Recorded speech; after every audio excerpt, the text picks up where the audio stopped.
The Shooting Range. In this episode, pages of history, the new step in British tank building, map guide, the sandy wastes of Sinai, and metal beasts, the worthy competitor to wheeled tanks.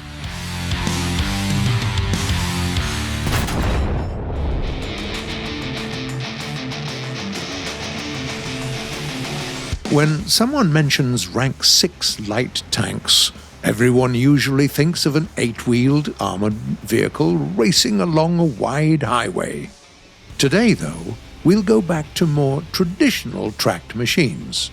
Please welcome the VFM-5 experimental light tank with a battle rating of 9.0, a joint effort of British and American engineers.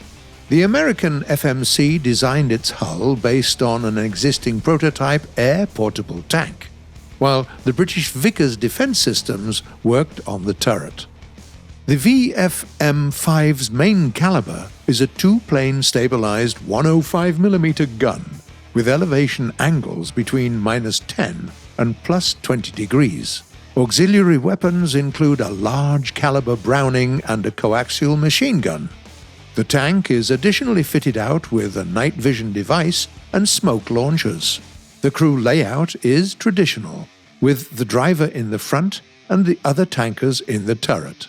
The engine compartment is situated in the rear of the machine, while ammo racks are spread around the hull. On the battlefield, the VFM-5 is a typical light tank. It's unsuitable for any frontline activities since its weak armor won't even give you a chance to expose the turret. On the other hand, exceptional mobility allows this Brit to become a great saboteur. The MBTs of this rank are pretty quick themselves, but the VFM is faster. It's capable of reaching any position before others, and may even send a couple of enemies back to the hangar screen using a surprise effect. Unlike defense, the offensive capabilities on this tank are pretty high thanks to the C-76A1 APF-SDS rounds that can handle even the frontal plates of most Rank 6 machines. As for locations, the VFM-5 feels comfortable anywhere. The hills even give it a good advantage since it has flexible elevation angles and accurate ballistics. If you happen to find yourself in a narrow alley, you'll enjoy the small dimensions, the high reverse speed, and 2 charges of smoke grenades. Don't forget about active scouting, by the way. First, it'll help your allies better navigate around the map, and may even save them from a surprise attack. Second, you get additional experience for each enemy destroyed or hit thanks to your scouting, as well as a discount for spawn points required for an aircraft.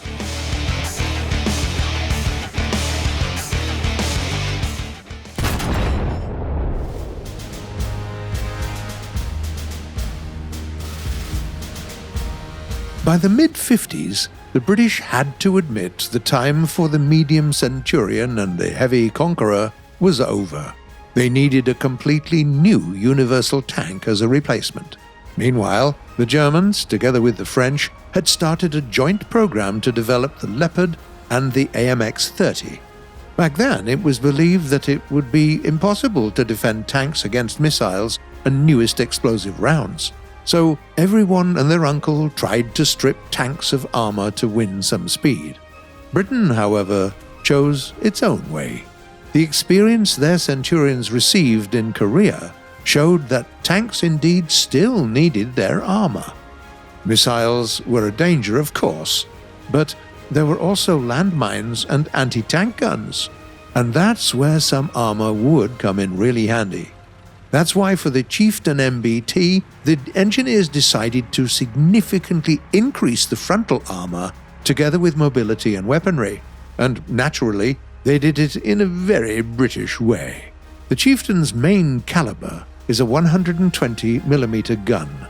The conservative Brits would have none of those new and trendy smoothbore guns, instead opting for a rifled one with separate loading for the propellant and the projectile. Despite the fact that the crew had to deal with the projectile, the propellant cylinders and the primers, the rate of fire was quite high. The chassis of this tank was just as original.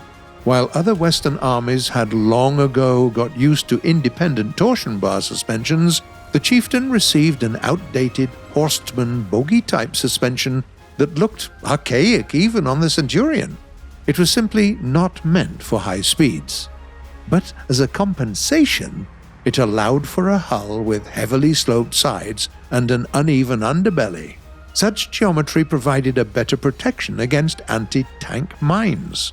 Moreover, they managed to put the fuel tanks into separate armored containers and add another armor plate under the driver's seat. Speaking of the driver, the Chieftain became the first tank where the engineers achieved and exceeded the contemporary comfort levels. For the first time, the driver could recline. The supine position helped to reduce the driver's fatigue. Moreover, the seat could recline even further to turn into a kind of bed for resting outside battles. Another convenient addition was the control system for the epicyclic gearbox. The driver could shift gears with a foot pedal, which freed their hands for the control handles. When the RPM fell below efficiency, the automatic system would shift to a lower gear. There are so many peculiarities in this tank that describing all of them would take the whole episode.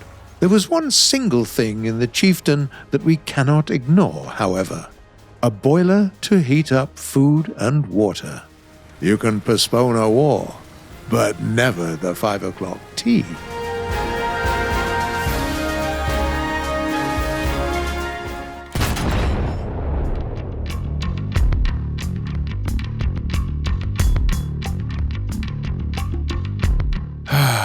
Dear, we've had so many locations reviewed in the map guide.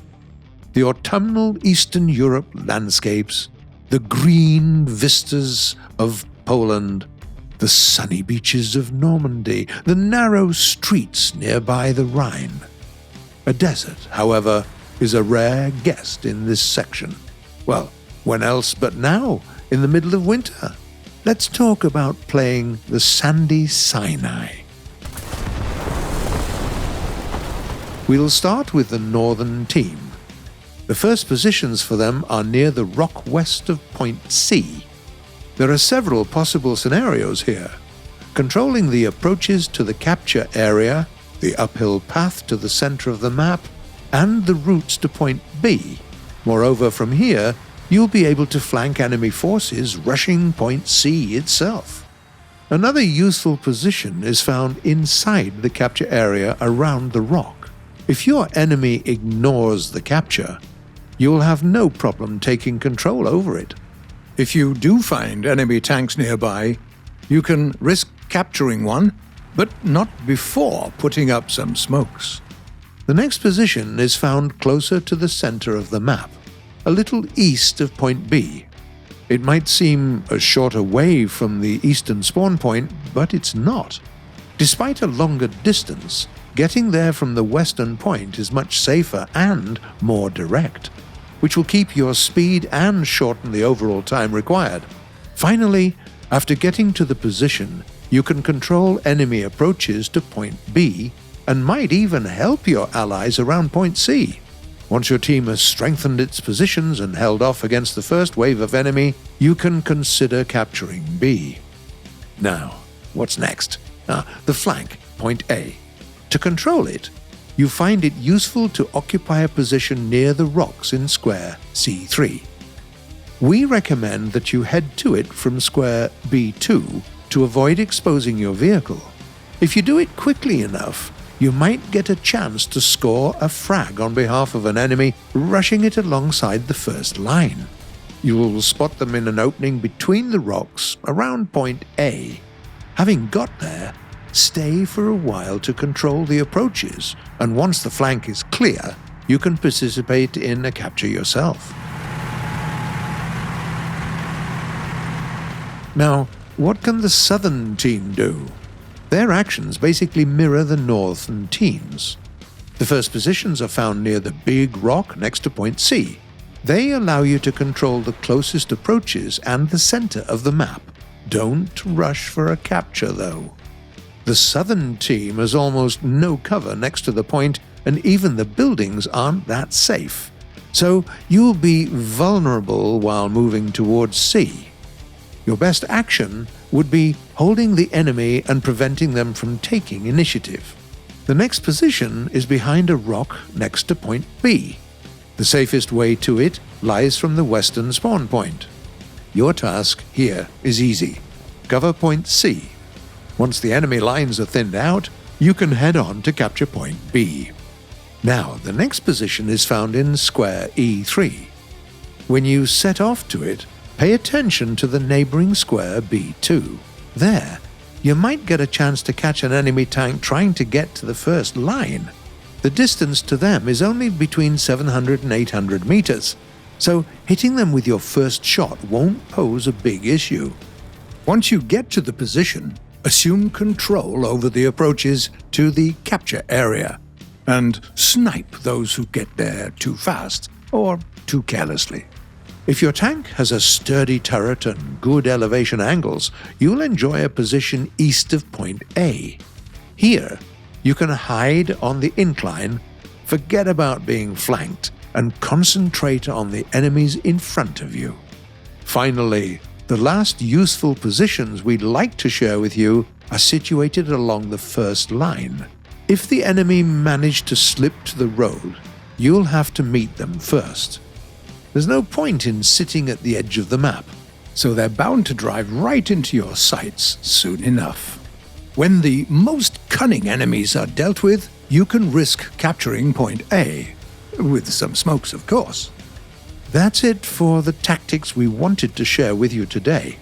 Good luck. Meanwhile, now it's finally time to answer some of the questions you've asked us in the comments.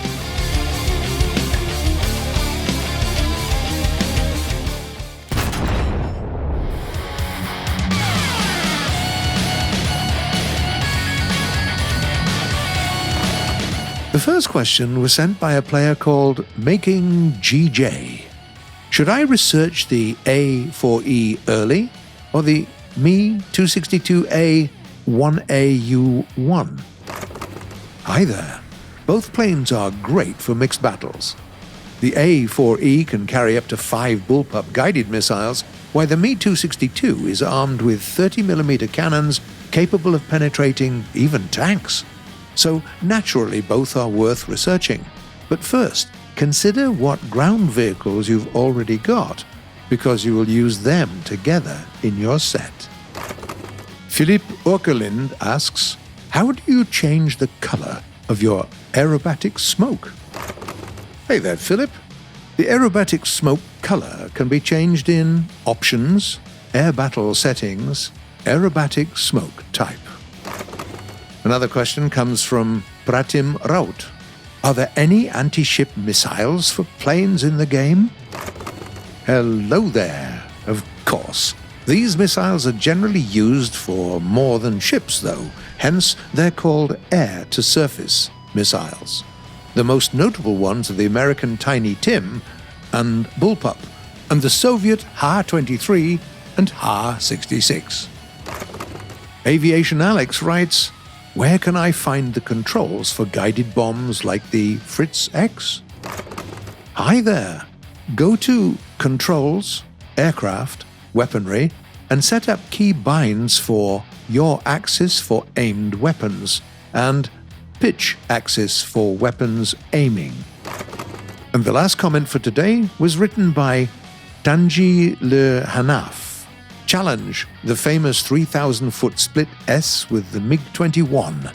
It would also be a great pages of history. Hi there. How about we do it right now? Let's climb to 3,000 feet, flip the plane and pull the stick. The ground's closing in on us, and we managed to level the plane at the last second, barely missing it. The mini challenge is completed. As for the pages of history, we might consider telling you about the air battles of the Yom Kippur War in one of our future episodes. That's it for today. So you've been watching The Shooting Range by Gaijin Entertainment, and the next episode will premiere the following Sunday at 4 p.m. GMT or noon Eastern Time. Once again, keep subscribing and click the bell if you don't want to miss our next videos. And what's really important, don't forget to brew some delicious tea in your tank. Leave a like, slurp your tea, share your thoughts and comments, and we'll see you in a week.